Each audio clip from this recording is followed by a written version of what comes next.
questions about anything from last time or anything? Well, today's lesson is a big one. It's about Cauchy sequences and the Cauchy criterion, which says that a sequence converges if and only if it's a Cauchy sequence. That's the Cauchy criterion. And it's a very important thing. It turns out to be equivalent to the least upper bound principle. So it's that important. It's kind of, you can take it to be one of the axioms of real analysis if you don't choose to take the least upper bound property as that axiom, because they're equivalent. Anyway, I'll start talking about that in a minute. I wanted to finish off the last section, which at the end defined the lim sup of a sequence and the lim inf of a sequence. So that we'll define those things when the sequence is a bounded sequence. And so the lim sup of the sequence, it always exists. It doesn't matter if the series converges or not. The lim sup and the lim inf always exist. And I'll explain that. It's the lim sup is a limit of the sup of the xn's where n is bigger than or equal to capital N. So that set of numbers gets smaller and smaller because we're tossing out more and more terms in the beginning. So that sup can only grow. As I toss out some of those initial things that might be big, let's see. I'm sorry, it can only shrink. I might be tossing out big numbers. And so the sup, I can slide down the upper bounds and get us a least upper bound that might shrink. So as I throw out bigger, some of those terms that it might be big in the beginning, that sup goes down. So if you think about it, because these sets are getting smaller and smaller, the sup can only shrink. So this is a decreasing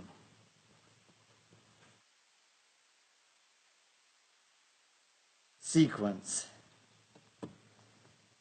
It's decreasing, and so all the terms are less than or equal to, or greater.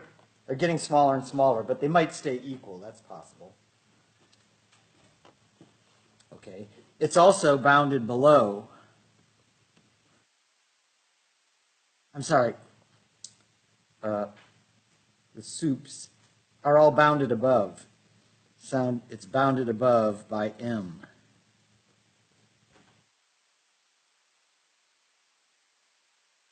So it converges. That limit exists. Okay. And similarly, this one, the lim inf, it's the limit as n goes to infinity of, it's sort of like the tail end of that sequence, n bigger than or equal to n, as the tail end goes farther and farther out. Those are infs, the greatest lower bound. And so as I throw out more and more terms in the beginning, the greatest lower bound can only go up. It might stay the same, but it can't go down. That's an increasing sequence. And of course, the terms are less than or equal to, not strictly increasing. And it's bounded below by minus m. Let's see. What am I saying? This is the one. This is a decreasing sequence, and it's bounded. Oh, my eraser's not working.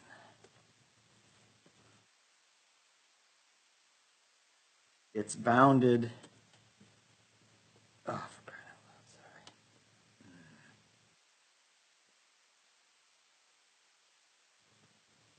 sorry. It's decreasing, and it's bounded below by minus m. And this is an increasing one that's bounded above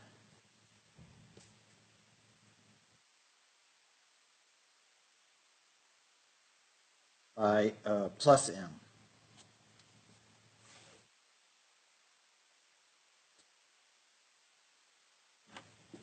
So that one converges too. So these always exist. It's not like limits that sometimes exist and sometimes don't. These things always exist. And a fun fact, it's not hard to demonstrate from the definitions.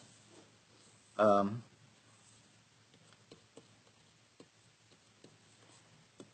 bounded sequence converges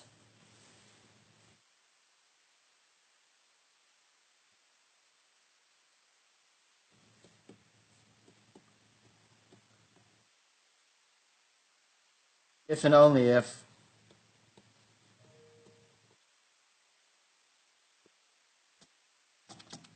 the lim inf equals the lim sup.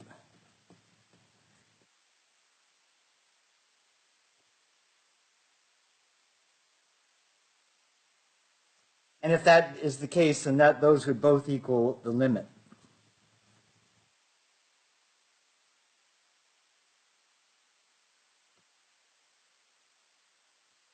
In this case.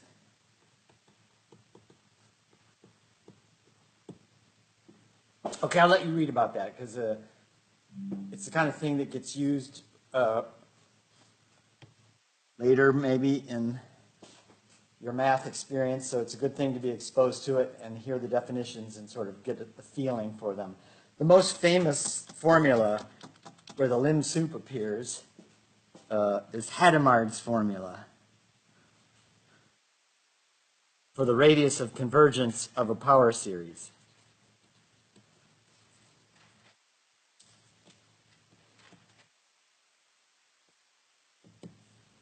So the radius of convergence, you learned about radius of convergence in freshman calculus.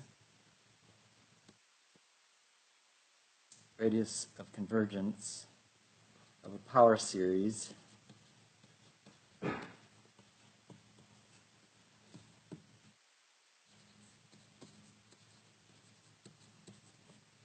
so you remember what power series look like. It's a summation as n goes from 0 to infinity, an x minus x naught to the n.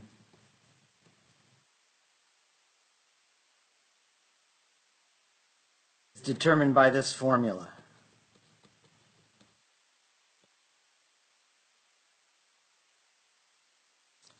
One over the, let's see, the radius of convergence, capital R,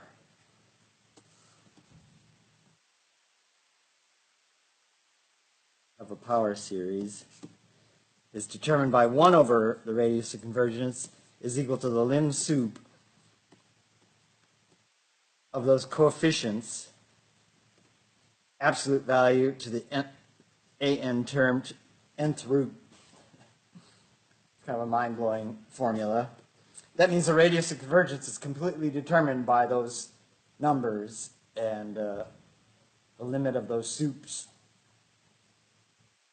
That's fascinating. And it's fantastic. It's not a hard thing to show, but we'd have to be studying power series to deal with it. And some books like to write lim sup as n goes to infinity underneath. Don't have to write it like that. I guess I shouldn't write it like that. The book doesn't write it like that. Questions about that? Or anything? Okay, so the topic for today is Cauchy sequence. And so let me define what a Cauchy sequence is. I think I've mentioned it early in the class. I kind of couldn't resist. That's a sequence xn is a Cauchy sequence.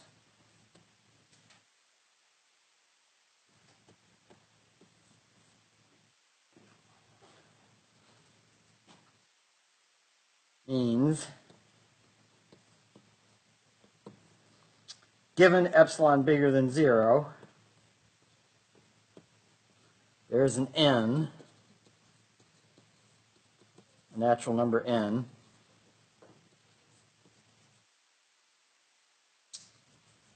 and the book emphasizes that n might depend on epsilon, so it would call that n of epsilon. For me, that goes without saying. So there's an n such that the terms get within epsilon of each other eventually. So such that xn minus xm, those terms are within epsilon of each other when n and m are both larger than m. N and m are both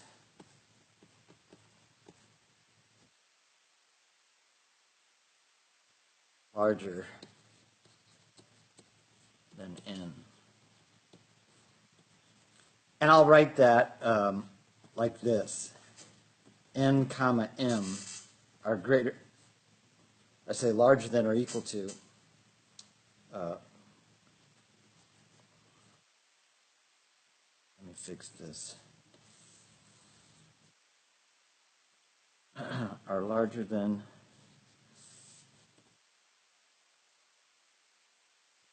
or equal to n. And that's the way I'll write it. N, m, bigger, both bigger than or equal to n. So the feeling is that the terms are getting closer and closer together. And the big theorem is going to be that if that's the case, then this thing actually has to converge to something. Right? So here's the feeling. If the terms of a series get closer, sequence get closer and closer together,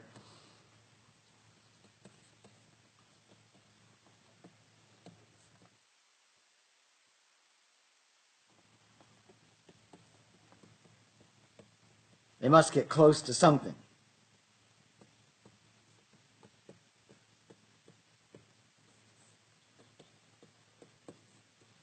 That's the limit.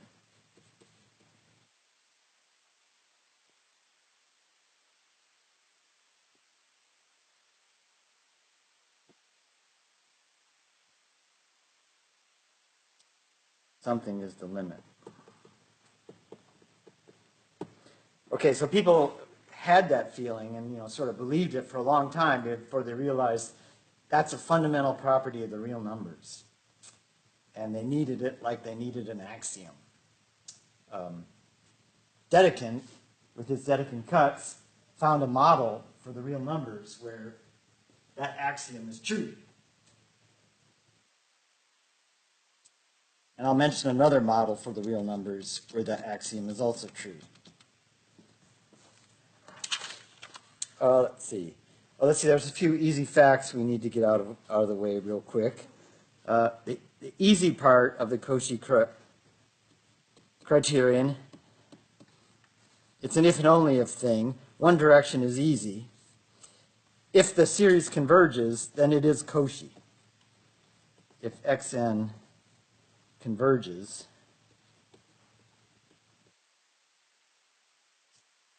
then it is Cauchy.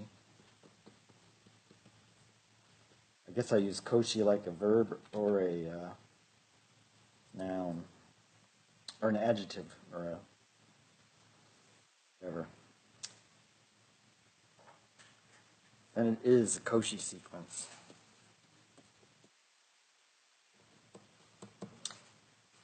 Let's see, the y for that is pretty easy. Y, suppose xn converges to L.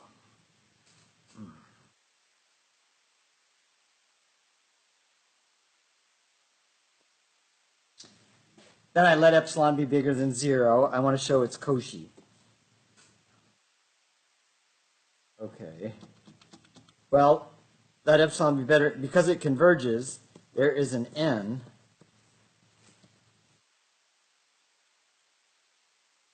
such that xn minus L, I'd go through this argument and realize, oh, I should go back and change this to epsilon over 2. Natural to make it epsilon the first time you do it, and then go back and realize, oh, I should have made that a little bit smaller to make this whole thing work.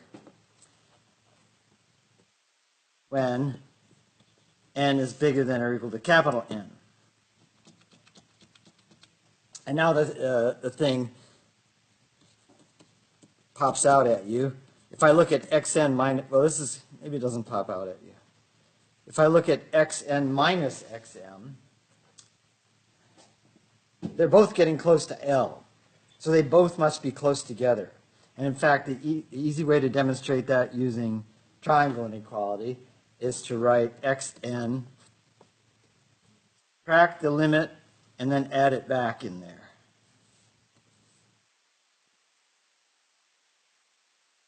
So I didn't change it when I add and subtract L. And then I can do the triangle inequality and get that's less than xn minus L plus L minus xm is the same as xm minus L, absolute value. And these are both less than epsilon over 2.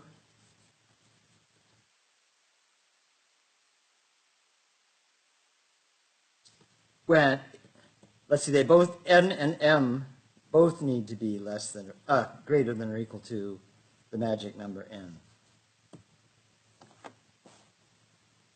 And so check. That's how you see it. Questions about that?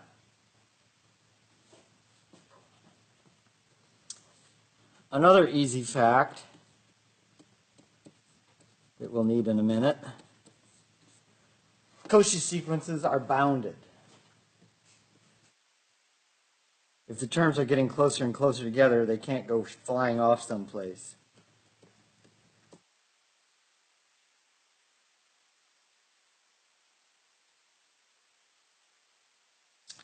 We showed that convergent sequences are bounded, and it's going to be the same basic trick. We're going to take the epsilon in the definition. So we take epsilon to be equal to 1.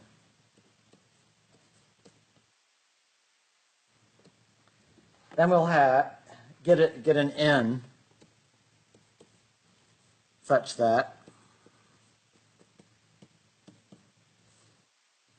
xn minus xm is less than 1 when n and m are both bigger than n.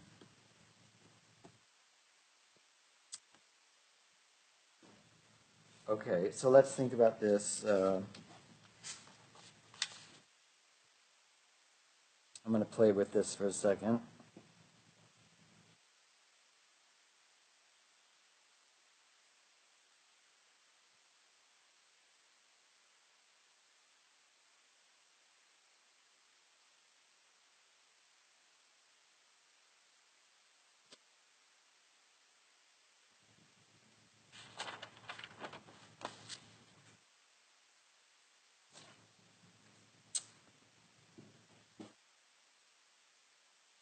Cauchy sequences are bounded. Let's see, why is that? I'm going to write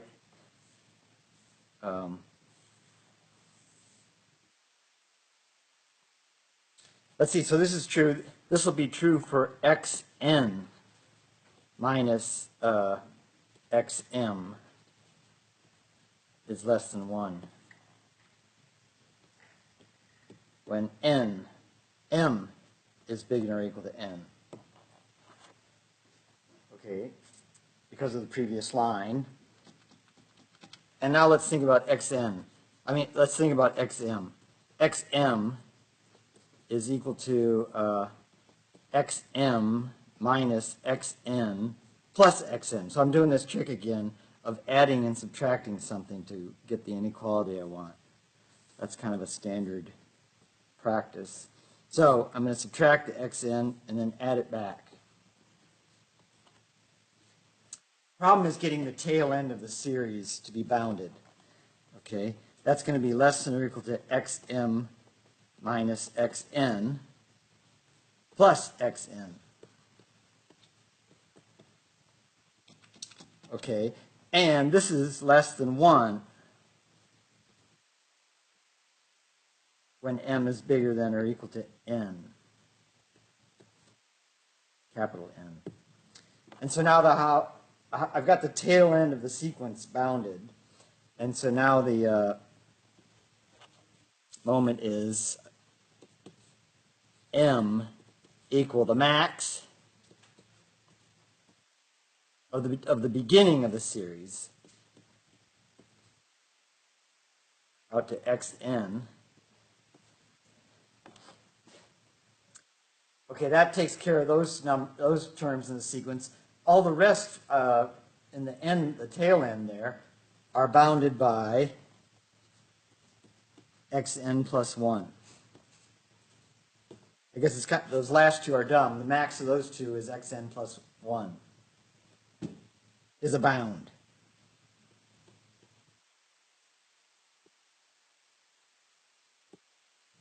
So it's a bounded sequence. Okay, so those are basic facts. A more interesting fact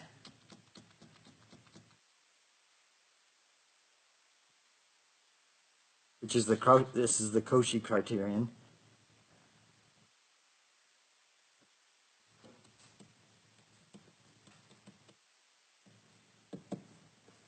Is the Cauchy criterion is that if a sequence is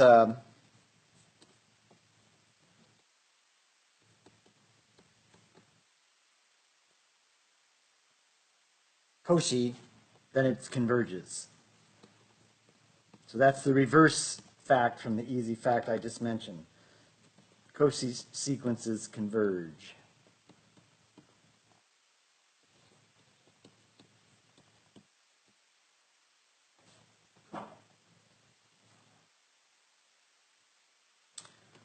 Okay, this is an easy thing to see with what we've done. I just showed you that a Cauchy sequence is bounded. So why? Let's suppose xn is a Cauchy sequence.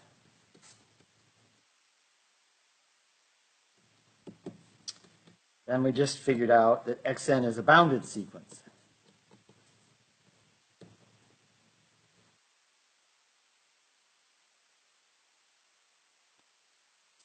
Okay.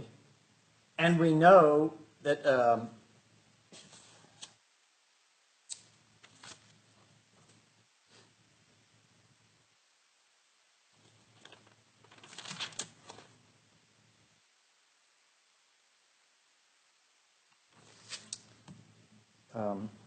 bounded sequence has a convergent subsequence.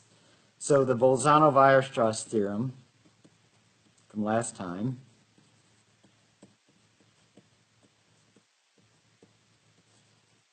implies xn has a convergent subsequence.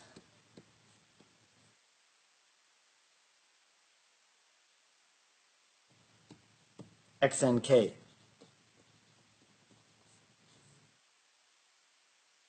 Say that it converges to something.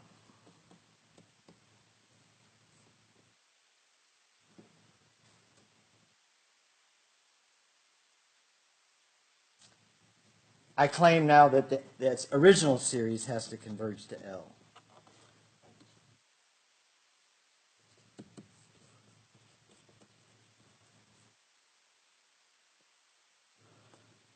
Okay, let's see why that's true. It's not going to be hard at all. In fact, it's kind of the same old trick. Why? Let's let epsilon be bigger than 0.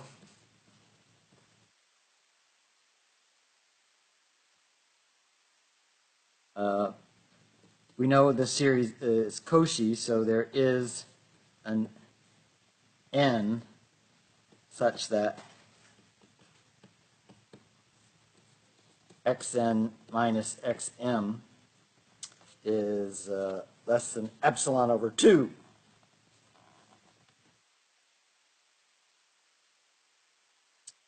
When n and m are both bigger than or equal to n.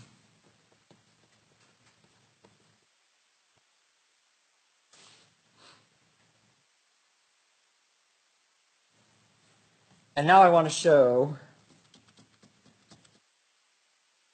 here I'm thinking out loud. I'm going to write xn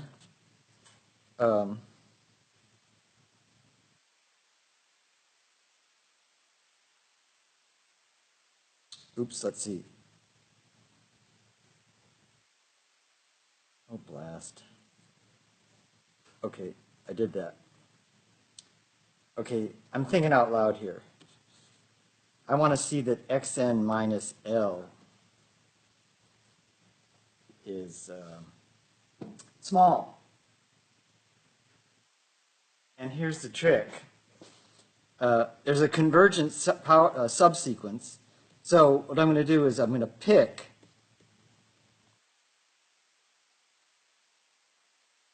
something far out in my convergent subsequence and do the plus and minus routine thing here again.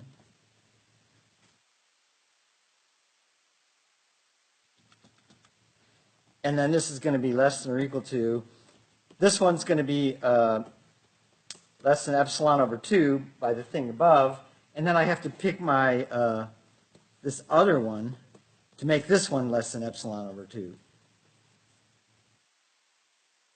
So that's what I'm thinking about doing.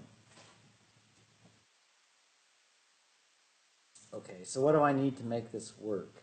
I've got my, I can make that first term small because I've already got my, I can make that less than epsilon over 2. So I just have to think about making the other term small.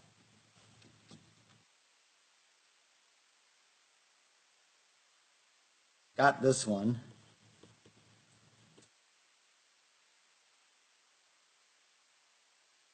I need this one less than epsilon over 2.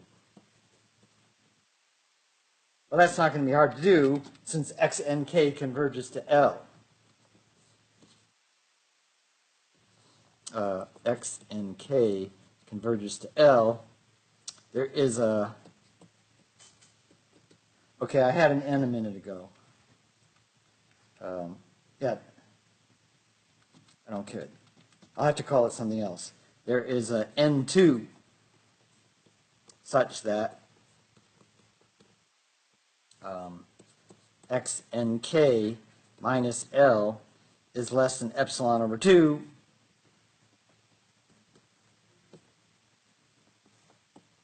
when k is bigger than or equal to n2. Okay, and now I can, in that, the thing I was thinking about doing, I can always choose an nk that's far enough out to make that second thing true.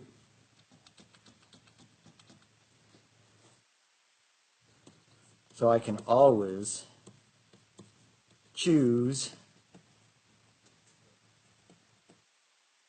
an nk far enough out so that we need two things. We need nk bigger than n2, and we need nk bigger than or equal to my first n. That makes the first term in my thinking less than epsilon over 2, and my second term also less than epsilon over 2. Okay? That makes the idea work.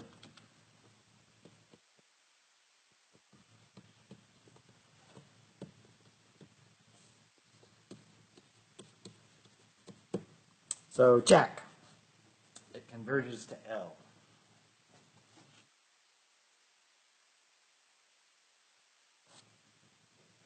Okay, I said it in words, but I probably should write it so it'll be in your notes.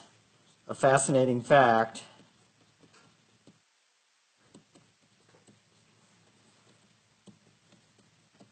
The Cauchy criterion is equivalent to the least upward bound property.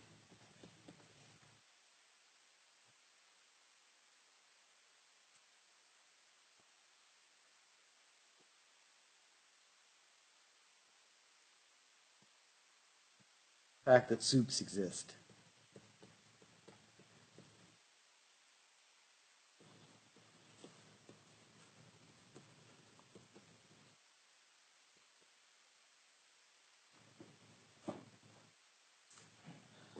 Let's see. Some of these examples in this chapter are kind of fun, so I thought I'd make them easier for you to read.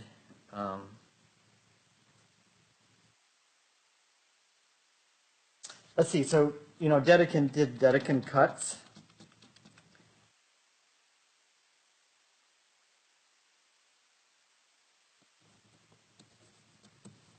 he invented Dedekind cuts of the rational numbers.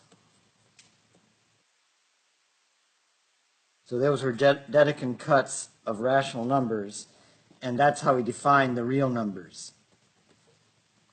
And that's a model where the least upper bound property holds. So something that makes the axioms hold true is called a model. That makes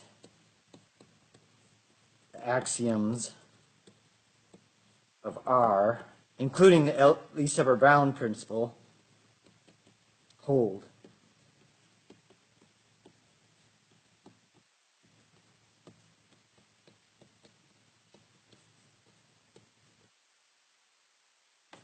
Another fancy way to do it that was discovered later, make another model, deals with Cauchy sequences. So you have Cauchy sequences.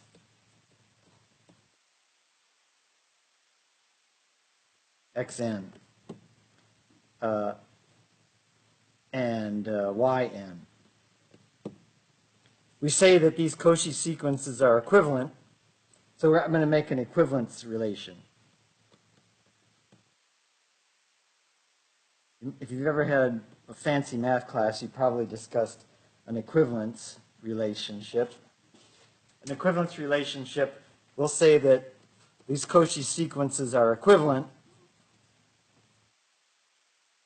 means that the limit of the terms go to 0. So the limit of xn minus yn as n goes to infinity is 0. And then you get equivalence classes.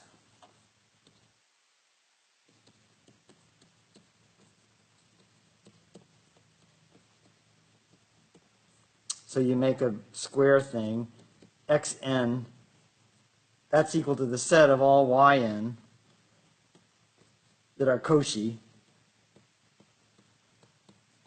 such that yn is equivalent to xn. And then the real number, the model for the real numbers here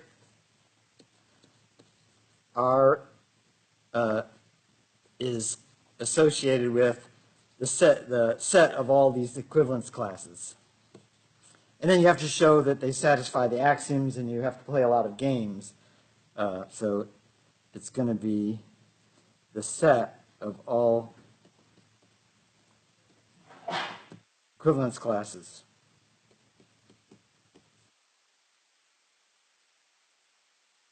Okay.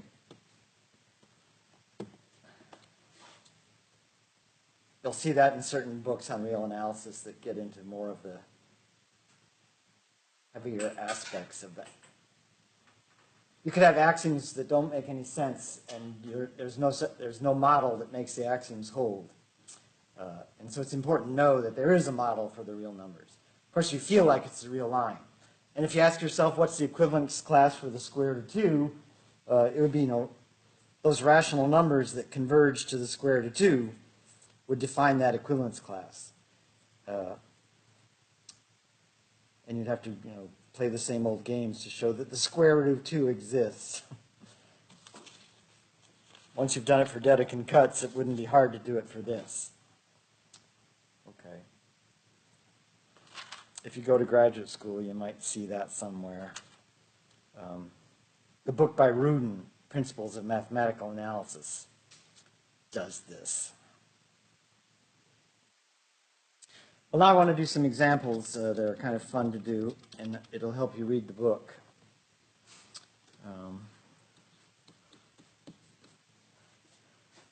So the book, this is a kind of a fun sequence. I take x1 to be 1. This is kind of like the Fibonacci numbers. x2 to be equal to 2. And then starting with the third one, I define, so starting with n equals 3,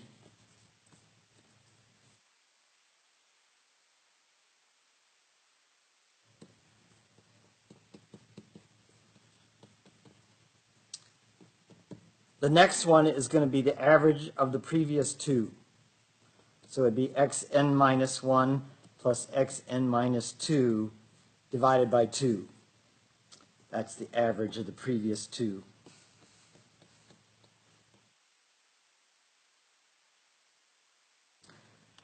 If these were the Fibonacci numbers, they would just be the sum. And that's a pretty fascinating sequence. Probably heard some fun things about it related to the golden ratio.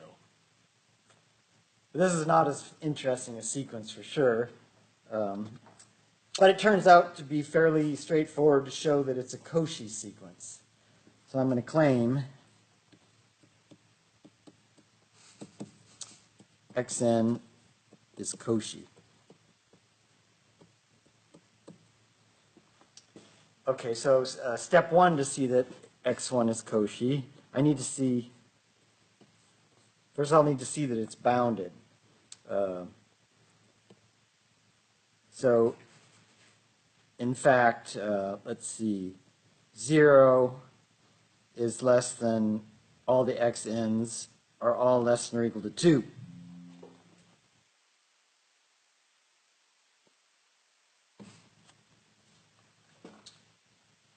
Okay. That's an easy thing to see. And the book, of course, when it gets to this point, says why. And they expect you to sit down and figure that out yourself. It's important to do those things. I know it gets irritating after a while. But the book says why, and it's fairly easy to think. Okay, the first two are 1 and 2. And the average of 1 and 2 is 3/2. Okay, and so the next two are 2 and 3/2. The average is something, those are less than or equal to 2. The average is the midpoint of those two things. Okay, so if they're less than or equal to 2, the midpoint is certainly, in fact, it's strictly less than 2. And so the easy thing is, if the previous two numbers are less than 2, it's an induction.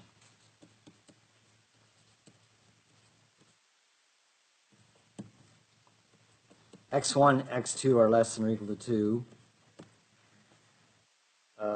You prove by induction that if the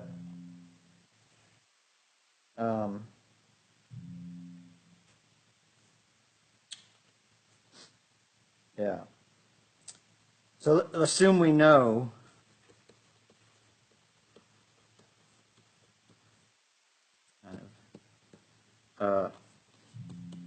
is that coming from my computer?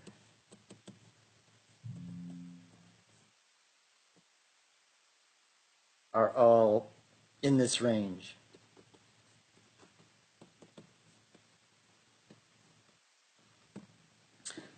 Okay, actually I only need to know about previous twos, but then xn plus 1 is is the midpoint of the previous two.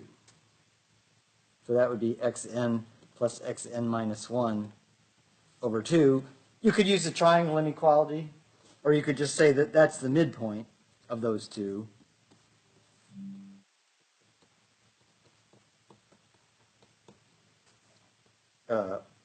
In the range 2. So if those are both in the range, then of course the midpoint is in the range. So that's a word, that's using words to demonstrate something. Or use the triangle inequality to see this. I prefer words to triangle inequalities.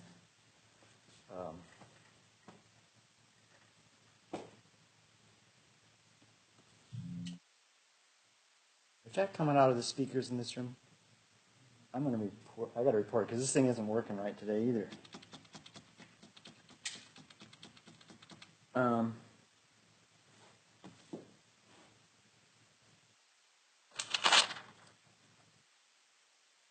What's the next thing here? Okay, that was step 1. Kind of ho-hum. Step 2 is a claim. If I take xn minus the next one, it turns out to be equal to 1 over 2 to the n minus 1.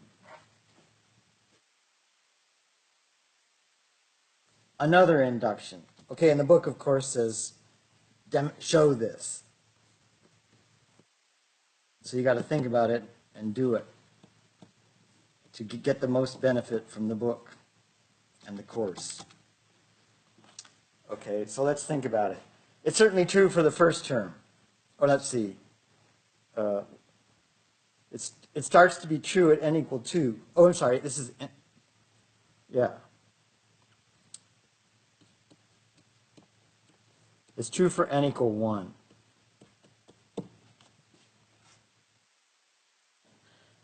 Now I'm going to use math induction.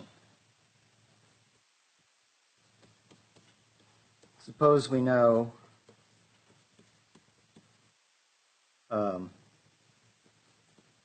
x minus xn plus 1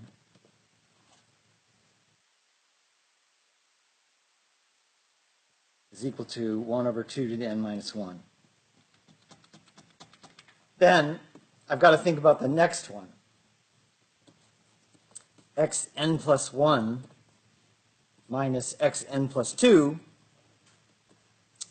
Let's see. How am I going to do to this? Here's what I did when I sat down and said, okay, I'm going to show this using induction. What did I do? I used the definition of xn plus 1, which is, that would be the average of the previous two. The previous two would be xn and xn minus 1. Okay. Minus this one, n plus 2, would be the average of the previous two. That would be n plus 1 and xn. And I look at that and I say, oh, blast, that's not giving me anything. It's because the thing that's annoying me there is I'm getting an xn minus 1 in there. I hate this. When I look at this and play around with it, I hate this.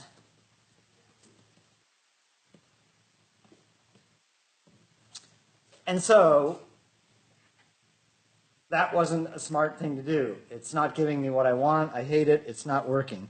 So I shouldn't have done this one. This one is equal to xn plus 1. So if I just left it like that and did this, and I only expanded the second one, then I see that this is equal to, what is it? I get a half times the thing I want, xn. Let's see, I get x plus n plus 1 minus a half x plus n plus 1, so that's x plus, yeah. I get this. Okay? And that's exactly what I needed to get, because this is a half times xn minus xn plus 1, of course, in absolute value. And that would be 1/2 times 1 over 2 to the n minus 1. And that's, to make it look like the induction hypothesis, that's 1 over 2 to the n plus 1 minus 1. Check. So that shows that the induction hypothesis holds.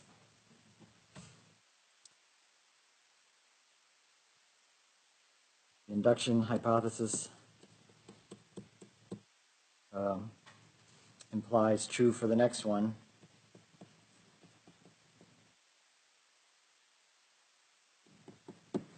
So that means it's true for all n.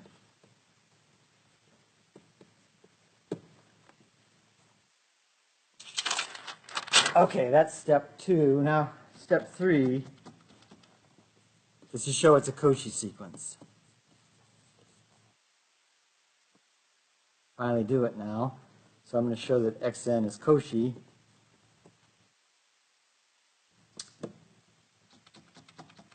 Let's see, so I'm going to look at, let's say that let's say that m is the big one. And you can always say which one is the big one when you're writing these inequalities. Okay, then I'm going to estimate xn minus x the big one. Okay. And I know these are the intermediate things there's estimates. So here's the standard trick. I'm going to subtract xn plus 1 and then add it back.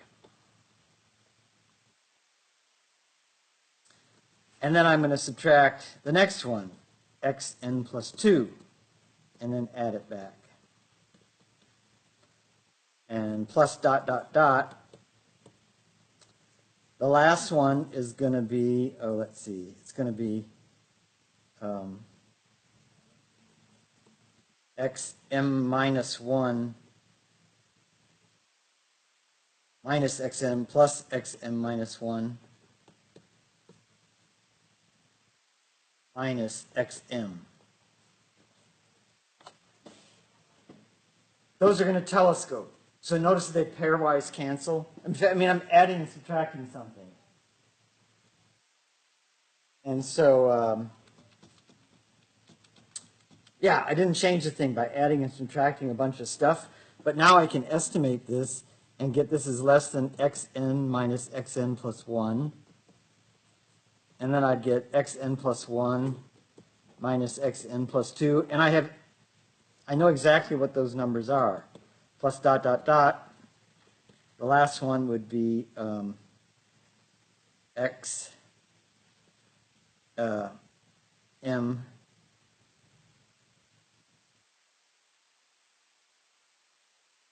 minus xm minus 1 minus xm.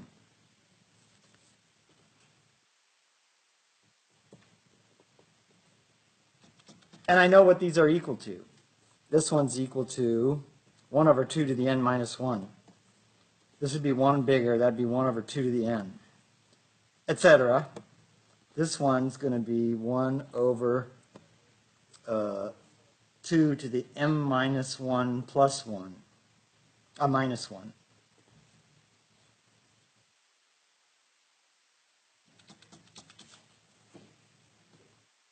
Okay, and I can write that as 1 over 2 to the n minus 1 times 1 plus a half squared plus dot, dot, dot. The last one would be 1 over 2 to the m minus n minus 1. You got to think about that last one. That's a geometric series. So this thing right here is a geometric series. And we know that 1 plus r squared plus blah, blah, blah plus r to the n equals 1 minus r to the n over 1 minus r.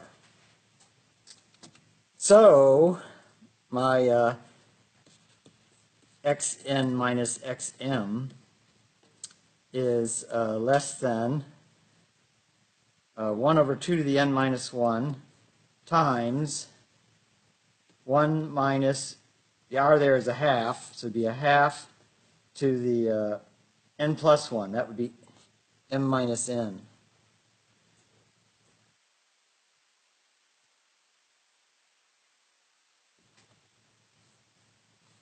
Over 1 minus a half. Okay, this is equal to 2 times 1 over n minus 1 times 1 minus a half to some power. And that's less than 2 times 1 over n, 2 to the n minus 1. Anyway, that's a small thing. That's equal to 1 over 2 to the n minus 2. And I can certainly make that epsilon, less than epsilon. And so, yes, I can make it less than any epsilon. And so it is Cauchy.